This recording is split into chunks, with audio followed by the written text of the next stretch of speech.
Hey everybody, it's Mike and Denise. We're going to follow up a video on our Model X because we just did one which we're going to link down in the description below, where we compared the Model Y to the Model X, because we just had a Model Y for about 1,300 plus miles across Florida, right? 1 week. 1 week, 1,300 miles.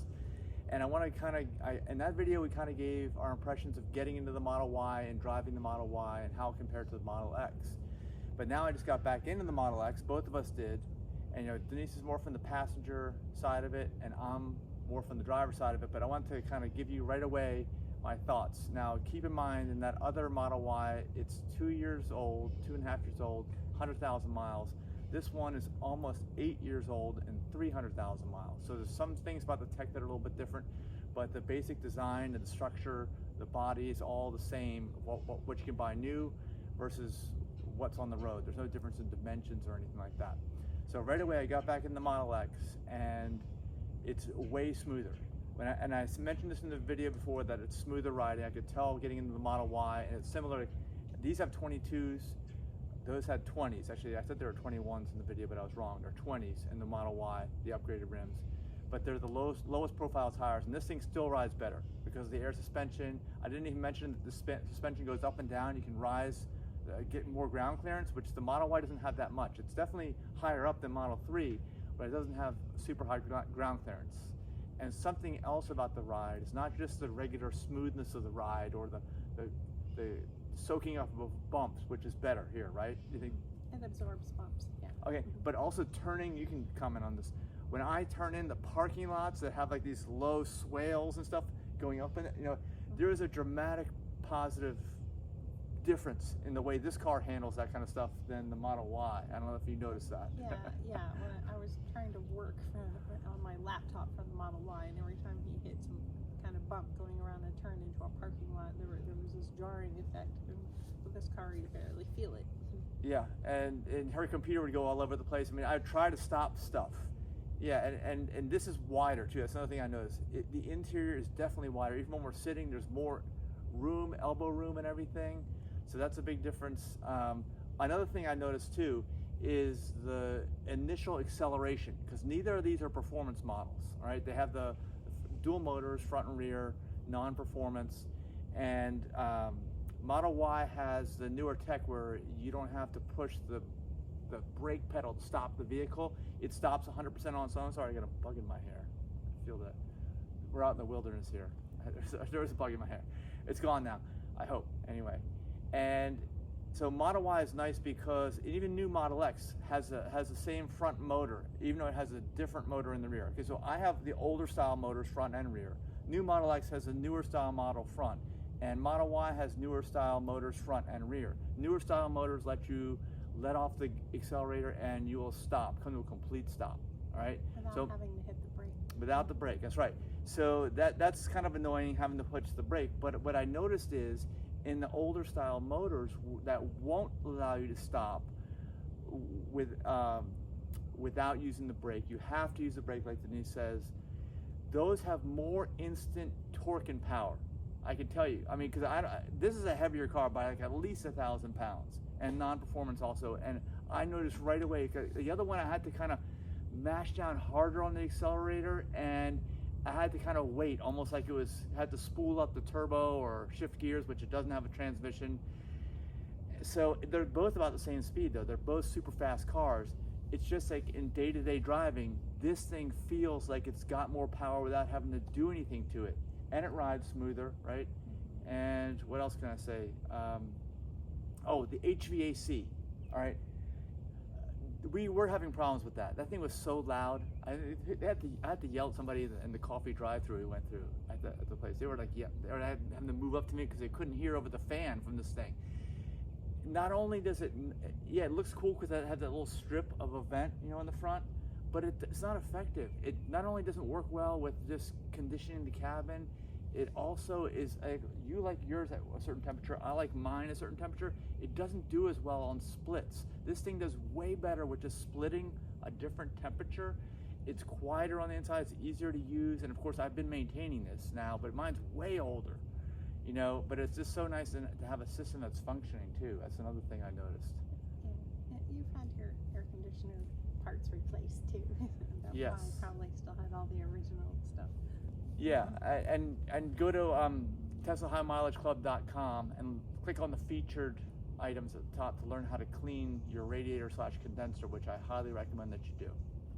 Okay, more thoughts. This is like twice the price. This is like $80,000 car new. That other Model Y is like $40,000, and they are supposedly SUVs. I mentioned before how I hit my head when I lift the lift gate up in the back. You know, this car also has power doors. All the doors are power, including the Falcon Wing doors, which are easier for Denise to get in and out of if you're car camping in the back. We don't hit our heads on the Model X liftgate though. That's right. That's right. And then in terms of the car camping, we did notice that the Model Y has more headroom in the back because of these Falcon Wing doors. It kind of cuts in. There's like some lower hanging parts of mechanicals, so it affects negatively the rear headroom. But every other dimension in this car is bigger, except for rear seat headroom. I'd say that's the only thing. There's a lot of glass in the Model Y too. I don't even know if anyone would make a sunshade that would fit over all that glass. Yeah, well, the roof glass, I think they do. Actually, they do. Yeah, they do make that. And I have a sunshade here on because this has the glass that goes all the way up to the back seat, which we don't really take advantage of because it is so sunny. Even though I tinted it, I also have a inside cover, like you were talking about, right? Shade, yeah. But there's more metal in the Model X that covers the rear of the vehicle. It's not all glass. Yes, it's pieces of glass, I guess, segmented, right? Yeah. So you have little breaks in there where I guess you can move your head and the sun will block it, right? Yeah. Where you can't do that in the Model Y unless you have a total shade cover. Something else I wanted to comment on: the quality, the feel, the price. Like I said, this is twice the price of the Model Y, so you got to take that into consideration. Something I also noticed: yes, this is quieter driving. It's just more stable driving, and it feels like you're more contained in the cabin. And the reason I say that, because I talked to Denise about this yesterday, I noticed it several times when we were driving on the highway. When I was driving on the highway in Model Y, I know the windows were rolled up, the seals were good. I could hear sounds of vehicles passing that sounded like the window was open almost, even though it wasn't, okay? It just doesn't have that kind of sound protection that we're used to. It feels more like you're outside in a way, even though there's no air rushing into you. But something I did notice is we're on the highway at speed, cruising, and someone's coming by and going faster than me. Some people would pass me significantly faster sometimes, and I could feel those air currents pass through the doors as they were passing me. Okay, that never happens in this car. I don't feel the movement and the rush of air, but for some reason in the Model Y, and I'm guessing it's probably in the Model 3 too, they don't account for that, and that's definitely a weird feeling that, and I'm telling you this just so you know, if you're gonna decide which one to buy, is something like that worth it to you? Okay, because these are things you're not gonna hear in other reviews. I think a lot of the things we talked about, you're not gonna find anywhere else on the internet. And you need to know that in the real world, we're not driving 0 to 60, we're not cornering as fast as we can, you know, we're not racing cars, we're not doing any kind of whacked out contest. We're just trying to keep on the road without getting in an accident and trying to be comfortable, I guess, right? That's basically how we drive. So this car has much more mass. It feels more like a tank. When people pass you, you're unaffected by the wind and the noise of other cars passing you. Yeah, and I wasn't just talking about the wind like blowing the car. I was talking about the wind. I feel the breeze of the car passing me come into the passenger compartment. The air current. Yeah, did you ever feel that? Because I felt that.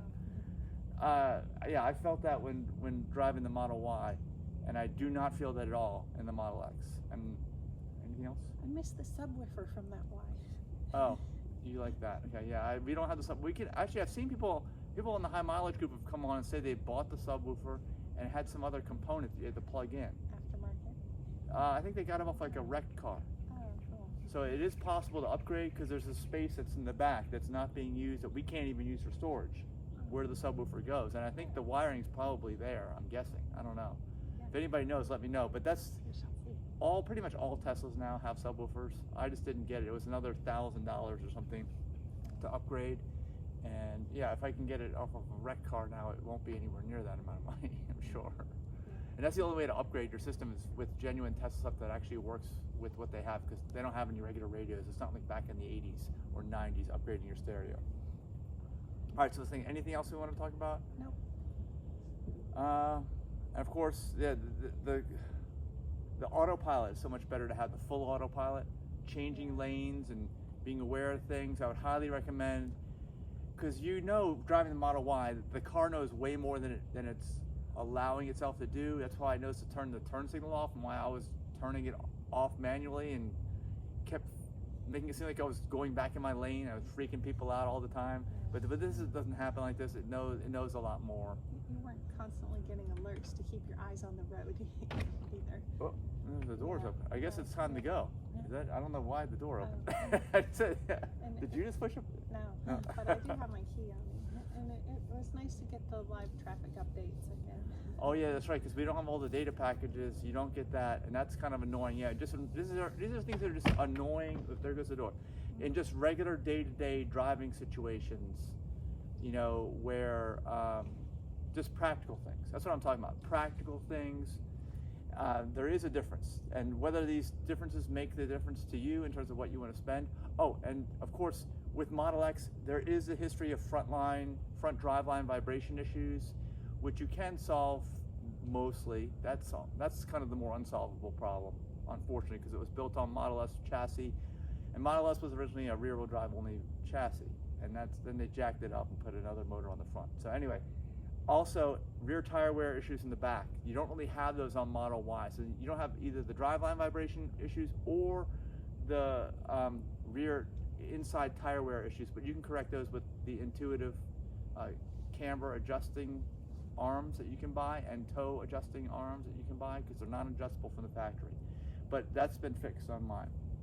So those are also some considerations between X and Y. Of course, Y is the most popular vehicle in the world. Model X will never be.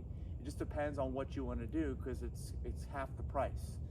So I was just curious, if it had any noticeable different features, or if it was just like the new tech and a slightly smaller new tech with newer features, X. But I'd say that it's not. Right? That's but the charging. That's one thing. Since I have an older X, and the newer X's charge faster, but the charging is faster on there. It goes up to 250 kilowatts, which mine doesn't do, and it's noticeable. And those long trips we took, we probably never would have made those distances in this. Yeah. This just takes longer to charge. Yeah, spent a lot less time charging on our last trip. Yep. So I think that's it. Let us know any questions. Like I said, I'll link the video below, and now that we made this video, I'm also going to link that below on the Model Y, so you can go back and forth and see what the cars look like. And of course, there's a spoiler on the back. That's another thing, difference in the back. There's an actual spoiler. I don't know if you can see it, but the Model Y is integrated. Not like it even matters or anything. But I think that's it. So we'll see you in the next video. Bye. Bye-bye.